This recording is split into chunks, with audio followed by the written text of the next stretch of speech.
Isang sulyap sa mundo nina Jeps at Jeps, kung saan bawat araw ay isang paglalakbay patungo sa bagong direksyon ng buhay. At dahil linggo ngayon, sumama sa amin habang hinaharap ang mga ups and downs ng aming buhay bilang isang startup content creator from dusk till dawn. Our day starts sa pagre-ready kung ano yung mga nakaplano namin gawin. At nararamdaman namin na ang mga goals namin ay unti-unting nabubuo. Kami rin ay nagpaplano ng mga steps para sa mga susunod naming gagawing content. At dahil nga linggo ngayon, wala naman kaming masyadong gagawin, minabuti ko na lang muna lumabas para magpa-laundry at mamasada as MC taxi rider para mag-generate na din ng kita. Kumbaga, walang sasayangin na araw habang si Jeff may iwan muna sa apartment para gawin yung ibang content niya sa sarili niyang page. Morning! Uy, nakunta!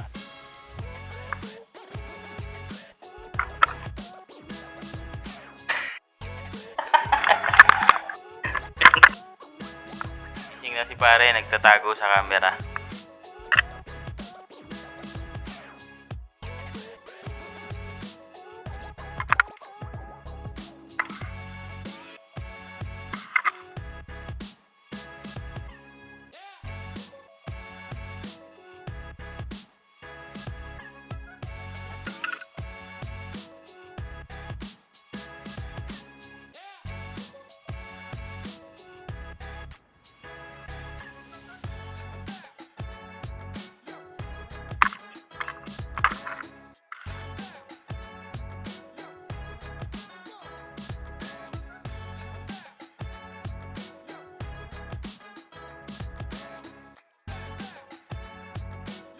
Mag-iingat ka.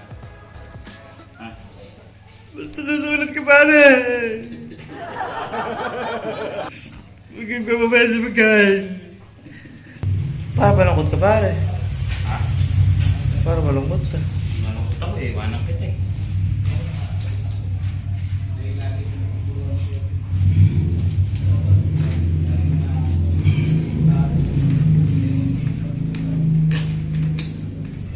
Panay malungkot na mukha. Ha? Panay malungkot na mukha.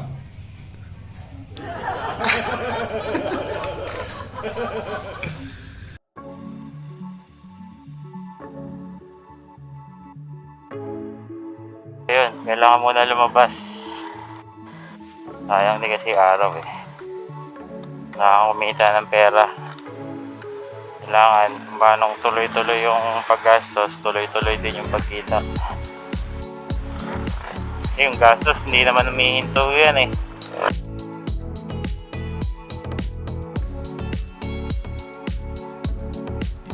Bago ako magsimula maghanap buhay, dumaan muna ako kay Dad para dalawin siya.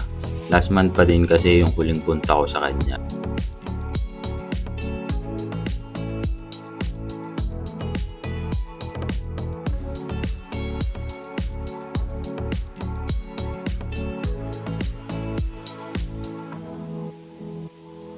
After ko nga siya dalawin, sinimulan ko na mag-grind.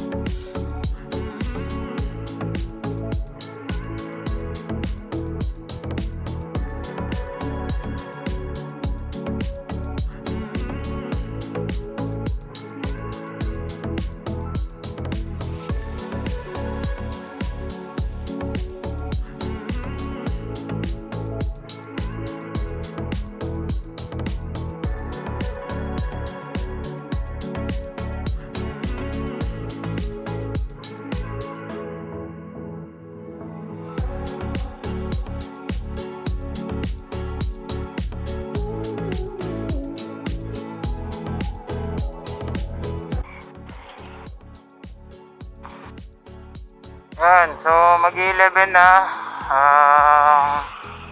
Earnings ko pa lang is 245. So ilang booking ba ako? 4 bookings mula 8 AM.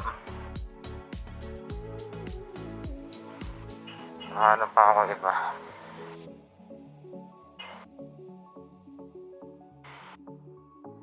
So itong 245 na to, puro short trip lang to eh. Kaya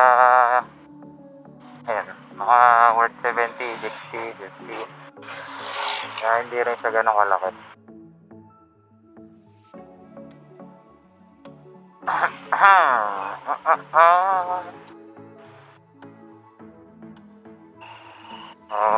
Target ko at least maka 800 man lang bago mag PPM.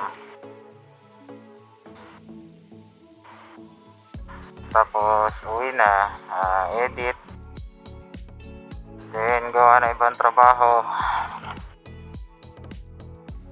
lang. Kailangan walang sinasayang na oras. Grind lang ng grind. Ay.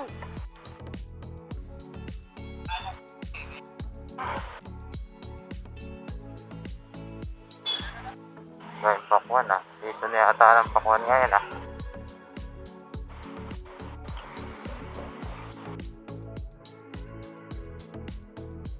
Hindi ganun kalakas yung pagpasok ng booking dahil nga linggo at wala namang pasok karamihan, and yung iba gusto lang magpahinga sa kani-kanilang mga bahay. Naka almost 300 lang ako for 4 trips. Lumabas ako magna 9 AM and huling trip ko 11 AM. Bali 2 hours lang.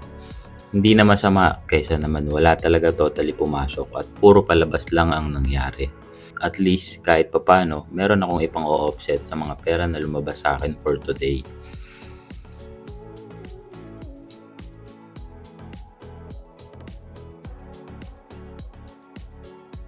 At dahil nga yung huling trip ko, malapit na din sa area namin, naisipan ko muna umuwi. Makimerienda pala sa bahay ng kuya ko. Doon na din ako nag-lunch habang inaantay si Jeff kasi usapan namin magkikita kami sa isa ko pang kapatid para ayusin yung mga dapat ayusin sa motor niya. Kasi malapit na din siya mag-report kay Move It.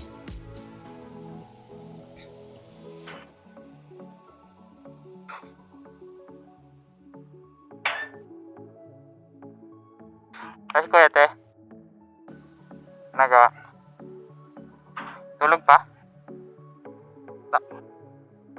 Binigay niyo ba kay Jeff yung dokumento?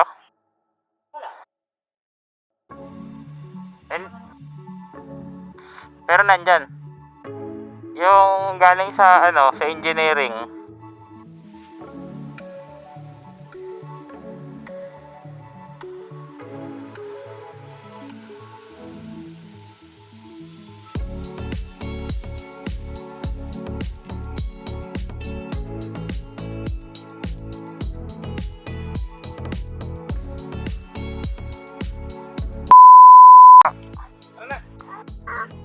Naalis na yan si Tito Paul. Bye-bye. Babay ka na kay Tito Paul. Bye-bye. Uy! Uy, babay na daw. Uy! Uy! Oh! Magiging kalso ka talaga dyan. Kyle!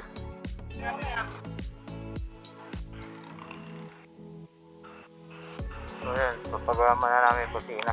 Hindi namin madali talaga.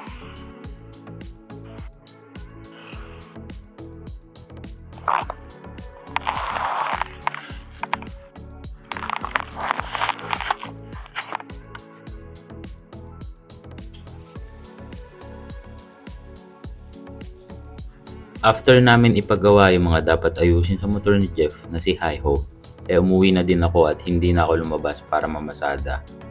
Kasi nga, may mga dapat pa din akong gawin sa apartment. Mga past 3 PM, nag-start na ako mag-edit ng mga videos.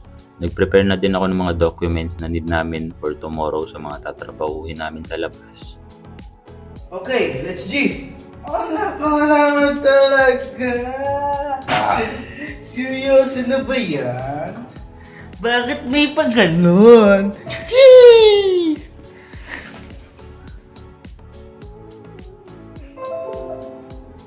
Tong tong tong! Baguhin ko rin kaya yung na ito, yung tunog. Sana, wow.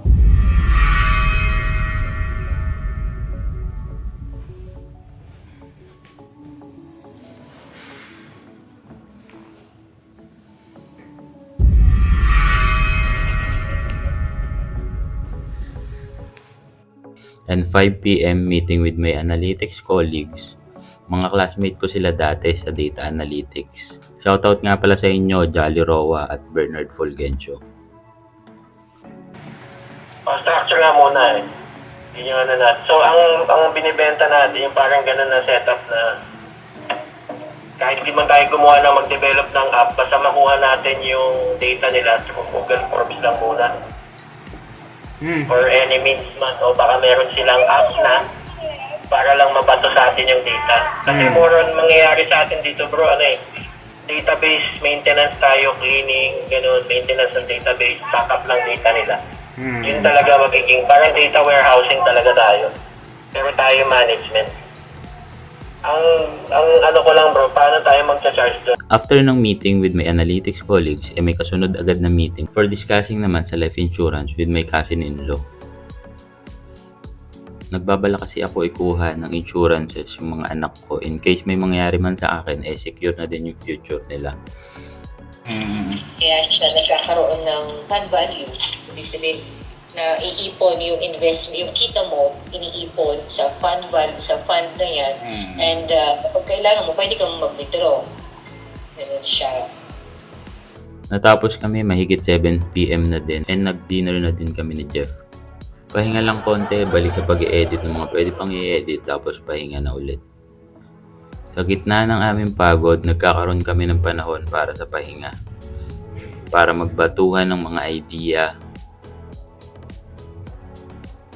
mag-set ng mga future goals pa namin, at mag-isip ng mga eco-content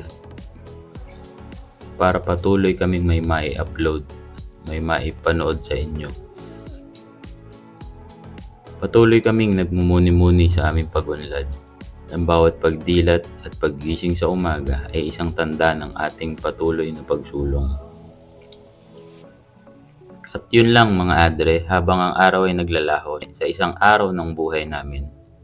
Kami nananatiling magsisilbing tanglaw ng inspirasyon mula sa unang sikat ng araw hanggang sa paglubog nito.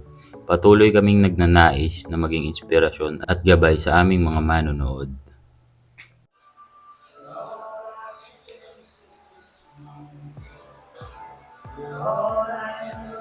Pero may ginagawa ka ba? Wala naman na pre. Tapos ako sa document. Yung edit pre, okay na? So paano, tulog tayo? Pwede naman. Okay na? Sige na pre, pahinga na tayo. Kaya.